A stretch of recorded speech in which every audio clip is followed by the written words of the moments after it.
이 채널A의 반언론적이고 취재윤리 행위 협박 취재 이건 징벌 받아야 된다. 그렇죠. 1번. 2번 이것의 배경으로서 말씀하셨던 검찰과 언론의 기생의 관계 이건 혁파돼야 된다. 3번 우리 사기 전문 사기꾼 전문 우리 프로파일러이신 배상훈 선생이 얘기했던 제보자 X와 같은 이런 이 사기꾼들 이걸 잘 봐야 된다. 그렇죠. 그리고 4번 제일 중요한 거는 이철 선의의 피해자가 아니다. 이자는 흉악범.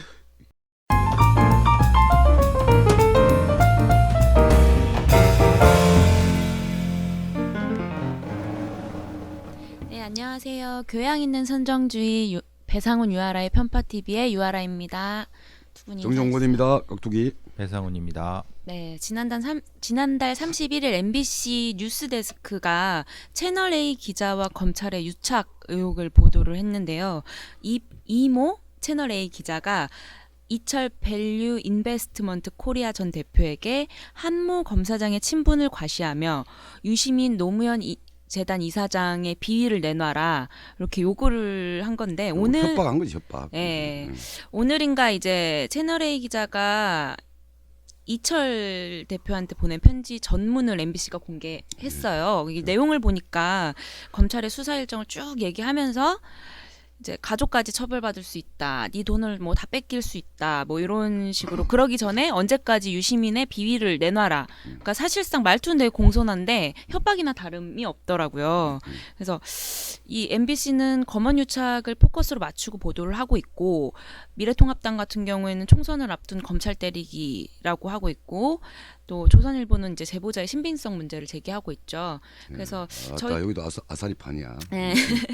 우선 이 사건이 대략 뭔지에 대해서 좀 짚어봐야 될 것 같아서 두 분 중 한 분이 이 내용을 좀 훑어주시고 일단 뭐 채널A 기자의 취재윤리 위반 문제가 나왔는데 요거는 좀 맞는 것 같아서 맞는 게 아니라 혹시, 일단 네. 이모 기자가 완전히 우리가 언론에서 많이 봤던 사이비 기자들의 행포 있잖아요. 뭐 약간의 약점을 잡아서 협박하고 금품을 갈취하거나 이런 거하고 똑같이 한 건 맞죠. 예를 들면 어쨌든 근데 뭐 채널A라고 하는 매체다 보니까 타겟이 금품이 아니라 유시민 관련된 뭔가 꼬투리라도 내기 위해서 단독을 잡기 위해서 특종하기 위해서 뭐 검사장과의 친분을 사칭을 한 것이든 아니면 짜고 한 것이든 이렇게 협박을 한 사건인 거고 완전히 이제 채널A와 이 기자는 뭐 찌라시가 된 거죠 지금 완전히.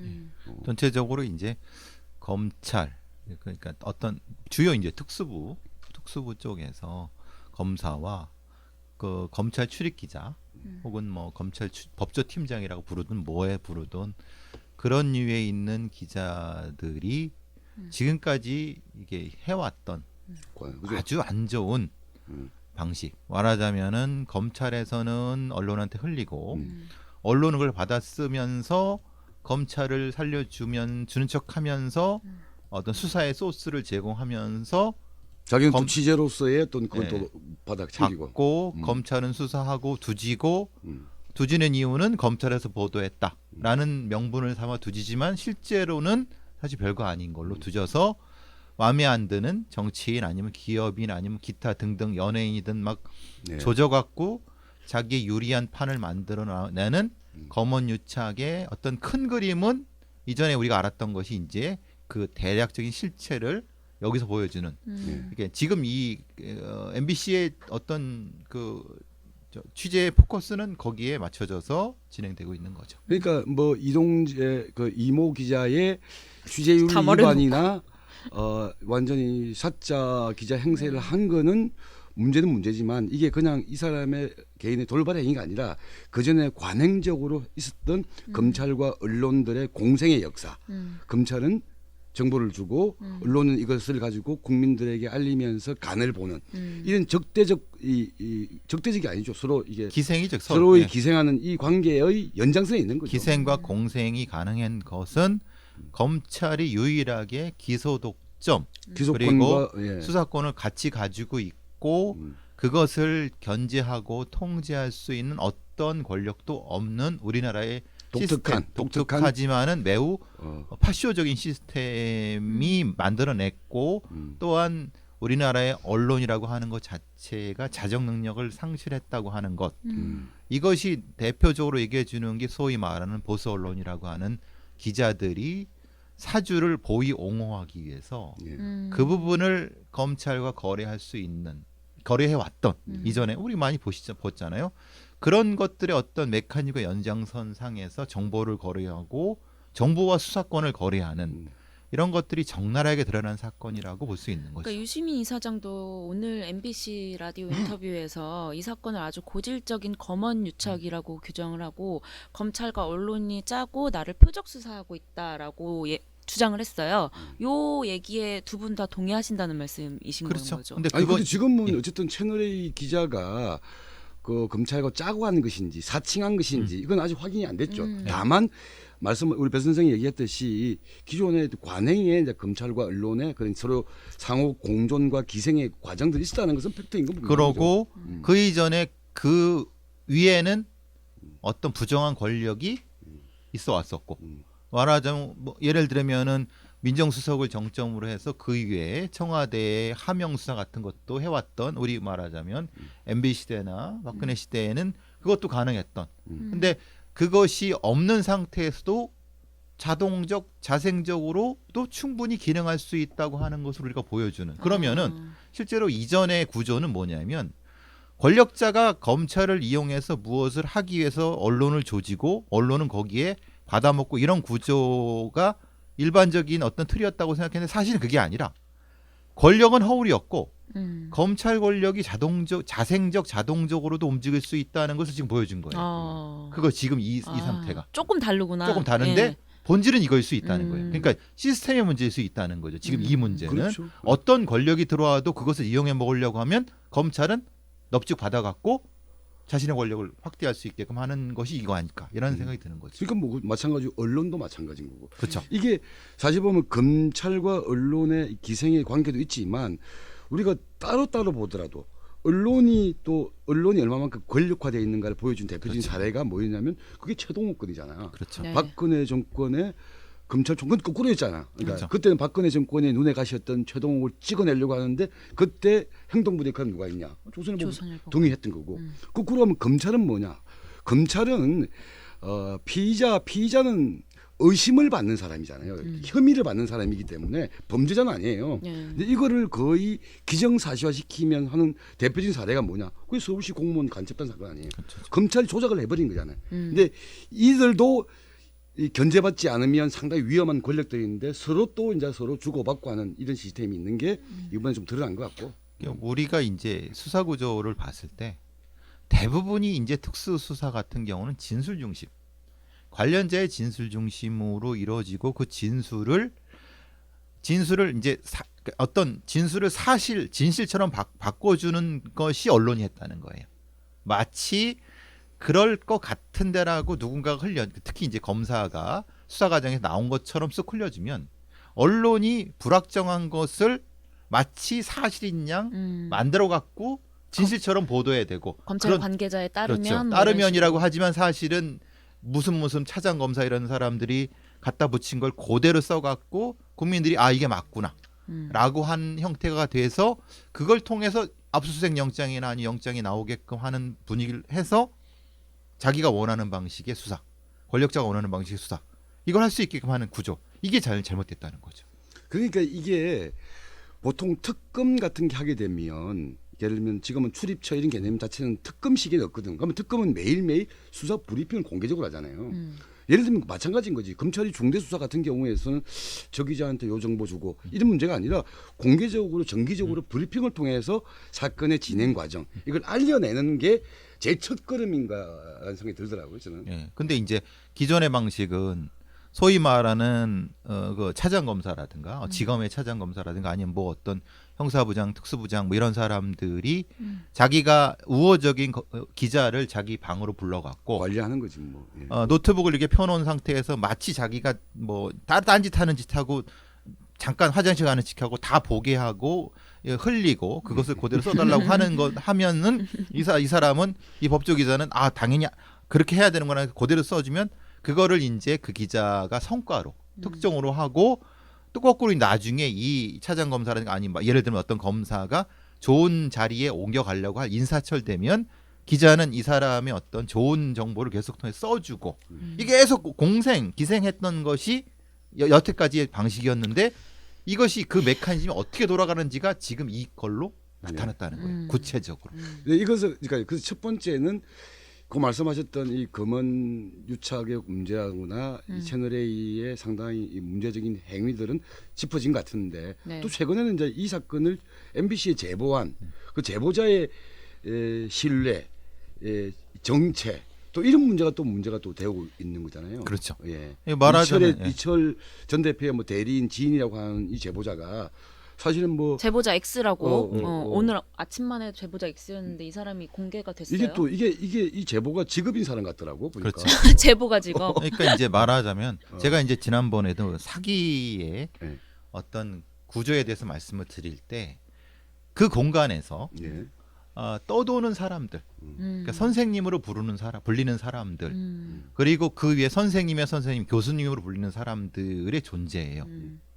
이 사람들은 이런 구조를 너무 잘 알고 있기 때문에 스스로 사기를 기획하기도 하고 아니면 다른 어떤 쩐주를 물어갖고 자기의 어떤 거기에 부분으로 들어가기도 하고 이런 사람들이 다수 존재하는 거거든요. 근데 어떤 뭐 거리를 찾아갖고 무엇인가 진행되는 과정에서 이 뭔가 좀 틀어졌어요. 틀어지면 이 사람들은 어떻게 했냐면 바로 검찰이나 수사기관에 붙어버리거나 거꾸로 돼버리는 거예요. 이게 이제 어디가 붙을지 모르는 사람들인 이해관계에 따라서 바로바로 움직이는 사람들이기 근데 때문에. 그 사람들은 대체적으로 이 정치인들이라든가 약간 힘이 있을 것 같은 사람의 지인들한테 되게 잘합니다. 그게 보수 정권이건 진보 정권이 가리지 않고 무한대로 돈을 막 쓰는 거예요. 그러니까 필요에 따라서 이쪽에도 손을 대고 저쪽에도 손을 대는 거예요. 그러니까 이게 참 뭐라고 말하기 어려운 것은 분명히 이철이라는 사람의 지인이라는 사람이 이런 제보를 했다고 하는데 전체적인 틀은 검언유착이란 것은 맞는데 그걸 전달하는 사람을 완전히 믿을 수 있느냐. 왜냐하면 이 사람이 지금 남부지검에서 검사들을 도와서 특정한 수사를 진행했다고 하는 것이 사실 그게 이제 김어준의 뉴스공장에서 나와서 했다는 바로 그 사람이라는 게 지금 밝혀지고 있거든요. 그전엔 뉴스타파였고 뉴스타파였고 뉴스공장이었고 예, 이번에 그렇죠. MBC에다가 이제 한 사람이. 그럼 제보자 X를 좀 약간 사기꾼에 비유하셨잖아요. 아니 원래 사기꾼이었어요. 아, 사기꾼으로 저기 이미 수영 생활하는 사람이었어요. 사기꾼이 예. 아니 사기 전과다. 사기 전과자. 전과도 있고. 그러면은 이 사람이 그 예전에 김경수 도지사랑 연결됐던 드루킹과도 비슷하다고 보면 되나요? 그러니까 말하자면 정치권 언저리에서 어떤 이득을 먹이- 얻기 위해서 먹이를 짜자 어슬렁거리는 계속 하이에나 같은 어슬렁거리는 사람들이죠. 사람들 중에 하나인데 음.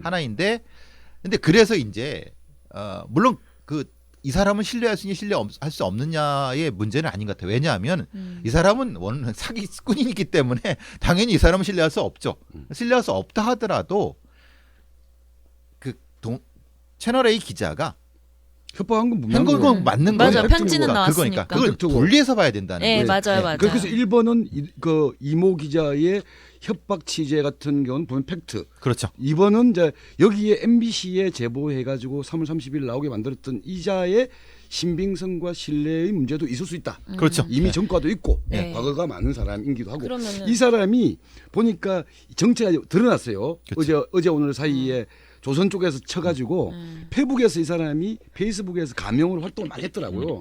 근데 페북의 첫 화면이 뭐냐면 지역구는 1번 민주당 후보, 정당은 12번 열린민주당을 찍자. 열린민주당 지지자야. 불필 사진이에요, 이 사람. 이 사람. 그러니까 이런 사람들은 실제로 자기가 어디를 지지하건 지지하건 상관없습니다.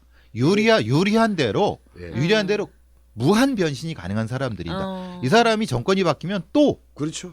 지금 미통인가요? 자유 뭔가 거기를 또 페북에 올릴 겁니다. 그러니까 이거는 앞에 뭘 했다는 지금 뭐 흔히 말하는 여당을 뭐 이 사람이 옹호했다 아니면 반대 이런 거는 전혀 상관이 없습니다. 예. 언제든지 카멜론처럼 변신할 수 있는 사람들이 예. 존재하는 공간에 이 사람이 있어왔고 그 사람이 이제 제보를 한 것 때문에 사실 좀 많이 좀 그러니까 근데 이 MBC가 작은 공영 매체잖아요. 공영 언론인데 제보자의 신빙성에 충분히 좀 의문을 제기했을. 그러니까 이제 그 가졌을 뻔한 팩트 신빙성을 확인했을 거예요. 아, 그러니까 그래서. 팩트. 그러니까 분명히 이모 기자의 그 편지라든가 이건 그건 확인했겠죠. 맞잖아요. 그러니까 이철이라는 아. 사람한테 기자가 편지 보낸 것도 맞고 음. 그 녹취가 있는 것도 맞고 음. 뭐가 다 있는 것도 맞는데 문제는 그 과정에서 녹음을 했다. 그게 불법이냐 아니냐 또는 그 녹음이 어땠느냐 그리고 그것이 다냐 아니면 이들 사이에 또 다른 거래가 있느냐 이건 모르는 거예요. 그리고 이 사람이 이철 대표의 지인이라는데 진짜 지인이 맞는지 그렇죠. 예. 아마 VIK의 관련자인 건지 이것도 모르는 거예요. 지금 전혀 모르는 거예요. 근데 보통 사기꾼의 세상에서는 지인이라고 하는 것처럼 플럭스별한 건 없습니다. 적대적인 사람도 있고 예. 브로커인 경우도 있고 이거는 모르는 겁니다. 예, 어쨌든 근데 이 문제로 인해서 또 채널 A가 종편 채널 승인 문제 딱 걸리. 3월 26일 날 종편 재승인 결정을 했는데 YTN하고 이남뉴스는 통과가 됐고 주간조선하고 채널 A가 지금 보류가 됐거든요. 주간조선? TV조선하고 채널 A가 보류가 되는데 4월 달에 결정을 해야 돼요. 근데 이 문제가 터진 거지. 그럼 채널 A 이 재승인 과정에 상당한 문제가 생기겠네요. 문제가 생기는 거죠. 예. 벌써부터 이제 승인하지 마라 이런 목소리 나오고 있는 거죠. 그래서 채널 A도 사활을 걸고 있는 거고 TV조선도 돕고 있는 거고. 그렇죠. 왜냐하면 동지애로서 이게 순방치안이잖아요.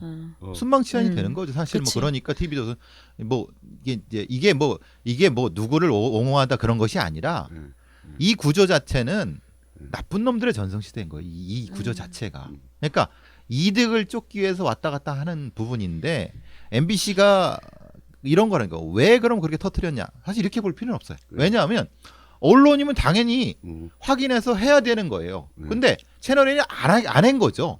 제보가 들어왔고 뭐 했는데 안 했는데 어떤 형태라든 선택적인 정의를 구해내려고 했기 때문에 문제가 됐던 거지. 어떤 언론사라고 하면 당연히 취재를 했어야 되는 거죠. 네. 그러니까 이 문제가 그런데 이제 알겠습니다. 저는 이 이야기 좀 해보셔야 될 것 같은데 이 문제에서 보면 그 MBC 보도도 그렇게 나왔는데 이철 전 대표 제가 그 얘기를 하려고 했어요. 이철 이 사람이 보니까 징역 12년을 대법원에서 확정을 받았어요. 근데 형량이 상당히 좀 무거운 걸로 보이는데 사기로 12년 아니에요. 사기로 받은 그러니까 건가요? 그 사기라고 하는 포괄적인 추상적인 건데 예. 흔히 말하는 자본시장법, 여수신 관련된 법. 그러니까 포괄적으로 사기죠. 유사수신이죠. 유사수신인데 유사수신 행위에 대한 무죄가 법인데 우선 이것부터 좀 궁금해요. 그러니까 어쨌든 그 포괄적인 그 사기 혐의로 12년을 받은 그 범죄자가 또 누가 있는지 좀 궁금해요. 어느 정도 규모의 그 사기를 친 건지. 정도면은 제2의 조이팔 사건이라고도 그렇죠. 언론에서 예. 많이 불렸죠. 그렇죠. 왜냐하면 조 단위가 넘어가는 게 조이팔 주수도 이런 정도급인 거고 이게 이철은 7천억.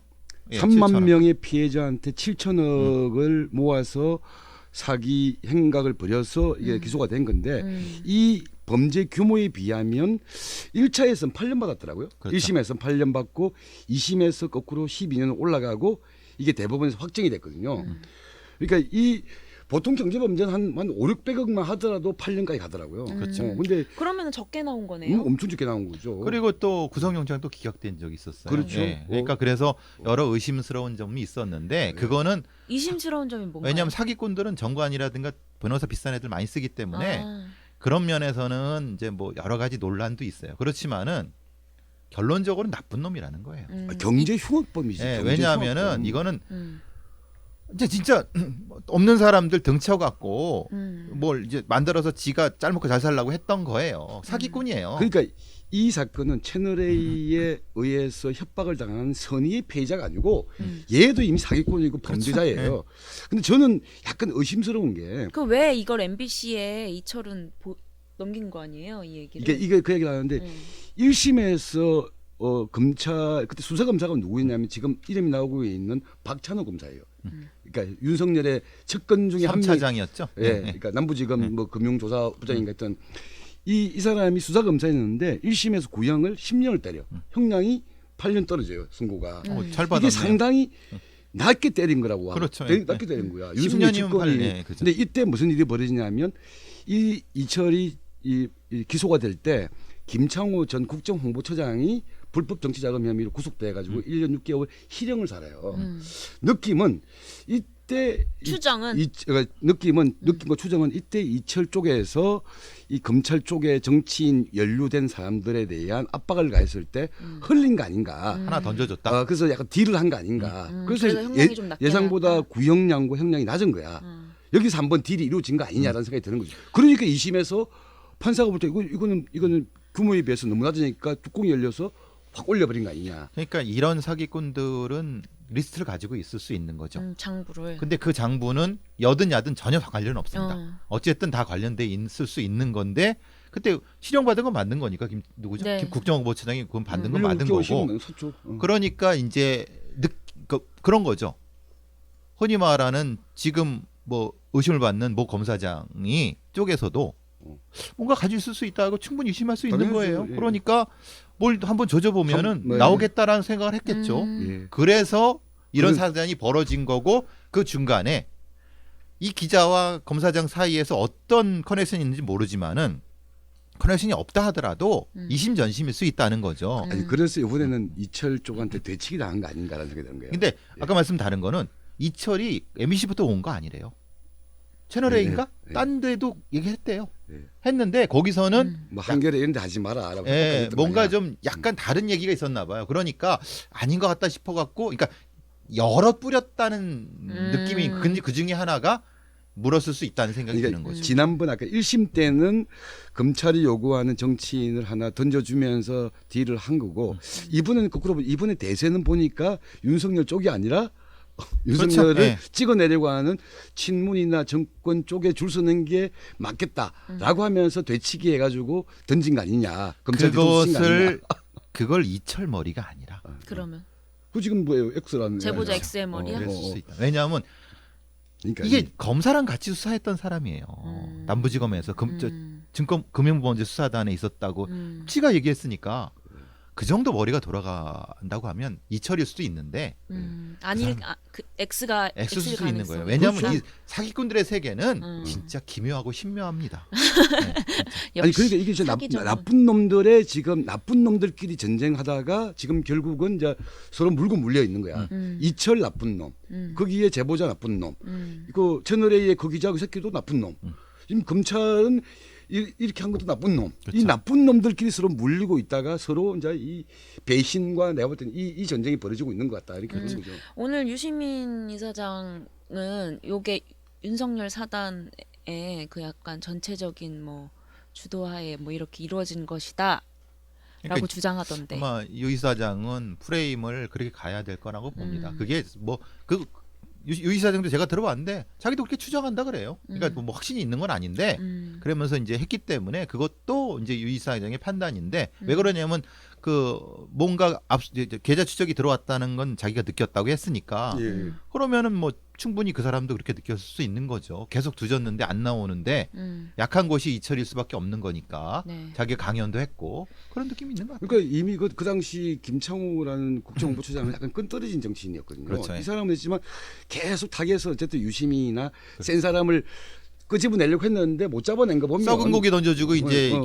기다리고 있었던 거죠. 그러니까 그건 뭐 유시민 그 이사장이 그런 의미에서는 억울하고 결백할 수 있어요. 그렇죠. 그거는 근데 뭐. 문제는 지금은 1번 어쨌든 이 채널A의 반언론적이고 취재윤리 이 협박 취재 이건 징벌 받아야 된다. 그렇죠. 1번. 2번 이것의 배경으로서 말씀하셨던 검찰과 언론의 기생의 관계 이건 혁파돼야 된다. 3번 우리 사기 전문 사기꾼 전문 우리 프로파일러이신 배상훈 선생이 얘기했던 제보자 X와 같은 이런 이 사기꾼들 이걸 잘 봐야 된다. 그렇죠. 그리고 4번 제일 중요한 거는 이철 선의의 피해자가 아니다. 이자는 흉악범. 그러니까 12년의 선고를 받고 지금 또 2년 6개월짜리 지금 1심 받고 있는 총 합치게 되면 15년 정도 살아야 되는 경제 흉악범이다. 15년이면 살인죄가 보통 그 정도 15년 받아요. 예. 그러니까 이 사람은 전혀 피해자가 아니고 그러면 그 수많은 피해자에 대한 걸 누가 책임질 거예요? 이철이 책임져야 되는 거예요. 예. 그러니까 어쨌든 근데 이 문제 이렇게 쭉 들어보니까 우리가 요 검언유착이라고 지적되는 요 부분과 제보자의 신빙성 문제는 완전히 별개로 놓고 분리해야 봐야 되는 그렇죠. 거고, 예. 그러니까 그 보수 언론에서 그 사건에 물타기 할 때 가장 많이 꺼내드는 게 제보자 메신저를 문제거든요. 공격하는 네. 거죠. 근데 이번 사건에서는 반드시 이걸 좀 분리해서 봐가지고 우리가 그 견제받지 않는 언론 권력과 검찰 권력에 대한 어떤 제대로 된 문제 제기가 그렇죠. 필요하지 않나 이게 싶어요. 검찰이 심지어 그 채널의 기자가 검사를 사칭한 개인 범죄라고 하더라도 그 문화는 혁파되게 되는 거죠. 그렇죠. 그렇죠. 알겠습니다. 시간이 다 돼서 혹시 마지막으로 하실 말씀 있으시면 두 분 중에 있어요? 아니면 저는 이게 조주빈이라고 하는 이 흉악 범죄자가 재판에서 받으면 형량이 얼만큼 될까? 정석법으로 치면 사형을 시키고 뭐 무기징역을 시키고 싶겠지만 대충 10년에서 10년도 안 되죠. 그 정도에서 나올 것 같다는 게 다른 말로 하면 이 조주빈보다 더 사회적인 흉악 범죄를 저지른 게 누구다? 이철이라고 보는 거예요, 저는. 그래서 경제 범죄에 대해서는 그거랑 같이 비교할 수는 없지. 근데 이 경제 범죄에 대해서 한번 제대로 짚으면서 그것의 반사회적 행위도 한번 살펴보는 게 또 우리 방송이 해야 될 게 아닌가 생각합니다. 알겠습니다. 그러면 오늘 방송 이것으로 마무리하도록 하겠습니다. 감사합니다. 만명 갑시다. 그 멘트 안 해줍니까? 저희 지금 1,000명만 더 모으면 2,000명이에요. 100명만 더 모으면. 예. 저희 진도 잘 나가고 있습니다. 예. 끝났네. 네. 만명 구독 부탁드려요. 만 명으로 가는 길에 꼭 함께 해주시기 바랍니다.